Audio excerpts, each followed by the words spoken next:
ការបដិសេធរបស់ប្រទេសថៃបានបង្ហាញពីសច្ចភាពនៃមនុស្សធម៌ស្វាគមន៍បងប្អូនមកកាន់វីដេអូសម្រាប់អត្ថបទព័ត៌មានបាទក្នុងវីដេអូនេះយើងមានអត្ថបទព័ត៌មានមួយមានចំណងជើងថា Thailand Denial Reveals Humanitarian Reality ការបដិសេធរបស់ប្រទេសថៃបានបង្ហាញពីសច្ចភាពនៃមនុស្សធម៌The Cambodian-Thailand border conflict has left thousands of Cambodian civilians displaced for months,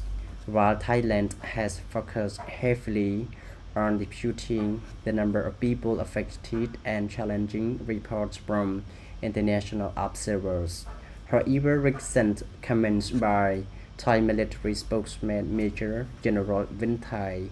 Subari appear to acknowledge that some Cambodian civilians are still unable to return to their homes, shifting the issue from statistics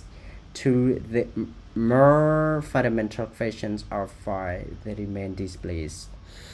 បាទបងប្អូនយើងមកសិក្សាពាក្យកន្លឹះក្នុងនេះយើងមានពាក្យ focus យើងប្រែថាផ្ដោតលើ statistic យើងប្រែថាស្ថិតិអូខេជំលោះព្រំដែនកម្ពុជាថៃបានបណ្ដាលឲ្យជនស៊ីវិលកម្ពុជារាប់ម៉ឺននាក់បានភៀសខ្លួនអស់រយៈកាលជាច្រើនខែទន្ទឹមនឹងនោះភាគីថៃបានផ្ដោតយ៉ាងខ្លាំងតែទៅលើទូរលេខនៃប្រជាជនដែលបានរងគ្រោះនិងរបាយការណ៍ស្ដីអំពីបញ្ហាប្រឈមនានាពីអ្នកអង្កេតការណ៍អន្តរជាតិទោះបីជាយ៉ាងណាក៏ដោយថ្មីនេះមានការធ្វើអត្ថាធិប្បាយពីអ្នកនាំពាក្យយោធាថៃឧត្តមសេនីយ៍វិនថៃស៊ូបារីបានលេចឡើងទទួលស្គាល់ថាប្រជាជនកម្ពុជាមួយចំនួននៅតែមិនទាន់អាចវិលត្រឡប់មកកាន់លំនៅឋានរបស់ពួកគេវិញបានដោយបង្វែរពីបញ្ហាលើស្ថិតិនៃជនភៀសសឹកក៏បានផ្ដោតលើសំណួរជាមូលដ្ឋានគ្រឹះនៃហេតុផលដែលពួកគេនៅតែបន្តភៀសសឹក Under international humanitarian law, civilians displaced by armed conflict have the right to return voluntarily, safely and with dignity when conditions allow. Cambodia and Thailand also committed in their 27 December 2024 Extraordinary General Border Committee JBC joint statement to measures aimed at restoring stability and normalcy along the border. Yet 7 months later, many Cambodian families remain unable to return. បាទក្នុងនេះយើងមានពាក្យកន្លឹះ voluntarily យើងប្រែថាដោយស្ម័គ្រចិត្ត dignity ដោយភាពស្អាតស្អំ restoring យើងប្រែថាការស្ដារឡើងវិញអូខេក្រមច្បាប់មនុស្សធម៌អន្តរជាតិជនភៀសសឹកដោយបញ្ហាចំនួនប្រដាប់អាវុធត្រូវតែមានសិទ្ធិក្នុងការវិលត្រឡប់ដោយការស្ម័គ្រចិត្តដោយសុវត្ថិភាពនិងដោយភាពស្អាតស្អំប្រទេសកម្ពុជានិងប្រទេសថៃក៏បានអនុវត្តនៅសេចក្តីថ្លែងការណ៍រួមអំពីគណៈកម្មការព្រំដែនទូទៅវិសាមញ្ញដែលហៅកាត់ថា JBC កាលពីថ្ងៃទី27ខែធ្នូឆ្នាំ2025ដើម្បីមានវិធានការក្នុងគោលបំណងស្ដារឡើងវិញនៅស្ថិរភាពនិងធ្វើឲ្យវិលត្រឡប់ឡើងវិញនៅតាមបណ្ដោយព្រំដែនក៏ប៉ុន្តែអស់រយៈកាលជាង7ខែមកហើយគ្រួសារនៃប្រជាជនកម្ពុជាជាច្រើននៅតែមិនទាន់អាចវិលត្រឡប់មកវិញបាន The article argued that the issues is increasingly connected to the two countries competing territorial claims if Thailand considers the area where Cambodian villages are located to be under Thai control. This could amount to an assertion of administrative authority over territory that Cambodians consider sovereign. Cambodia bases its position on the 1904 and 1907 French Coliseum Treaty, related maps and International Court of Justice judgments concerning Bravihi បាទបងប្អូនយើងមកបន្តសិក្សាពាក្យកន្លឹះក្នុងនេះមានពាក្យ competing យើងប្រែថាការប្រកួតប្រជែង assertion យើងប្រែថាសេចក្តីអះអាងរីឯពាក្យ severance យើងប្រែថាអធិបតេយ្យភាពអូខេអត្ថបទនៃទស្សនាបតីបានលើកឡើងថាបញ្ហាគឺត្រូវបានពាក់ព័ន្ធរីករាលដាល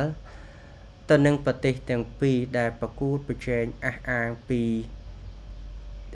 ដែនដីរបស់ខ្លួនបើសិនជាប្រទេសថៃបានចាត់ទុកតំបន់នានាដែលជាភូមិរបស់កម្ពុជាដាក់ថែបនៅក្រោមការគ្រប់គ្រងរបស់ថៃនោះបញ្ហានេះអាចនឹងមានអំណះអំណាងច្រើនអំពីអំណាចនៃរដ្ឋបាលជុំវិញដែនដីដែលកម្ពុជាបានចាត់ទុកថាវាគឺជាអធិបតេយ្យភាពកម្ពុជាពឹងផ្អែកទៅលើជំហរនេះយោងតាមសន្ធិសញ្ញាបារាំងសៀមឆ្នាំ1904និង1907ពាក់ព័ន្ធទៅនឹងផែនទីហើយនឹងតុលាការយុត្តិធម៌អន្តរជាតិដែលបានសម្រេចពាក់ព័ន្ធជាមួយនឹងបញ្ហាប្រាសាទព្រះវិហារ Thailand has historically used its own unilateral 150,000 military maps for operational purposes. However, the article argues that such maps cannot change an international boundary established by treaties. International borders are determined through legally recognized agreements and international law rather than unilateral maps, therefore preventing displaced Cambodians from returning on the basis of such territorial claims raises both humanitarian and legal questions. បាទក្នុងនេះយើងមានពាក្យ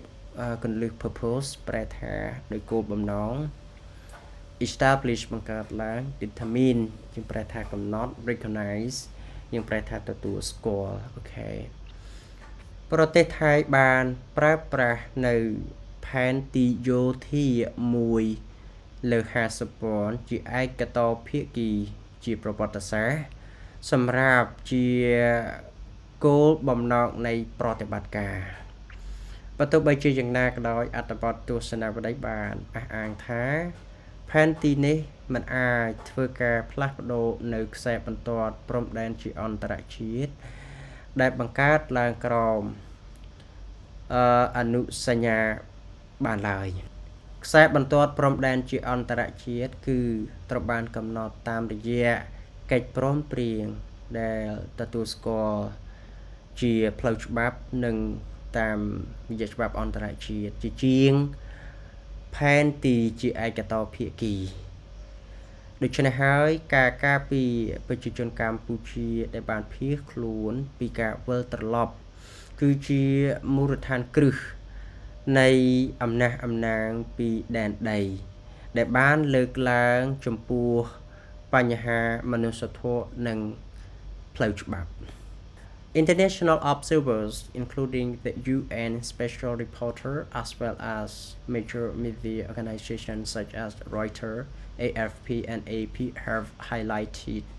the continuing displacement and difficulty faced by affected families. The article concludes that arguments over whether the number of displaced people is 20,000 or 30,000 or another figure should not distract from the central issue. Cambodian civilians remain unable to return home. អូខេបងប្អូនក្នុងនេះយើងមានពាក្យ distract យើងប្រែថាខកខានឬក៏មើលរំលងអូខេអ្នកអង្គការអន្តរជាតិនានារួមនឹងអ្នករាយការណ៍ពិសេសអង្គការសហប្រជាជាតិនិងបណ្ដាអង្គភាពព័ត៌មានធំដូចជា Reuters, AFP និង AP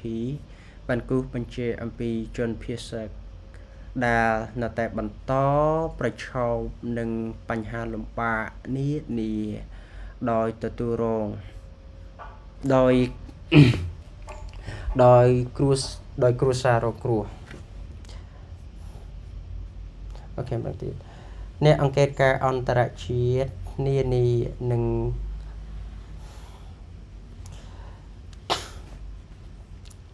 អ្នកអង្កេតការអន្តរជាតិ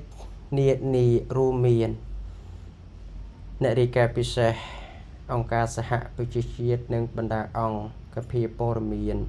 ធំដូចជា Reuters AFP ហើយនិង AP បានគូសបញ្ជាក់អំពីអ្នកដែលគូសបញ្ជាក់អំពីជនភៀសសាក់ដែលនៅតែបន្តនឹងប្រឈមទៅនឹងផលលំបាកនិងគ្រួសារនានាដែលបានរងគ្រោះអូខេមកទៀត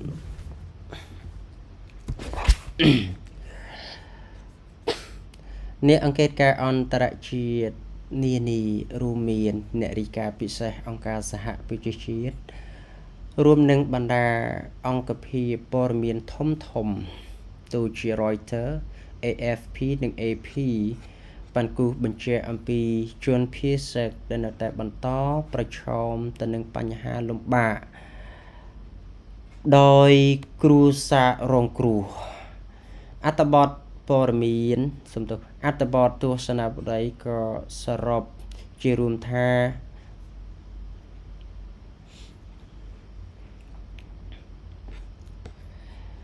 អ្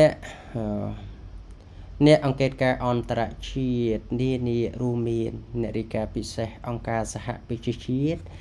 និងបណ្ដាអង្គភាពព័ត៌មានធំដូចជា Reuters AFP ហើយនិង AP បានគូសបញ្ជាក់អំពីជនភៀសសាក់ដែលនៅតែបន្តប្រឈមទៅនឹងផលលំបាកនានាដោយគ្រួសារកំពុងតែទទួលរងគ្រោះអត្ថបទនៃទស្សនាវដ្តីក៏បានធ្វើសេចក្តីសរុបថាតលហេកជុំវិញ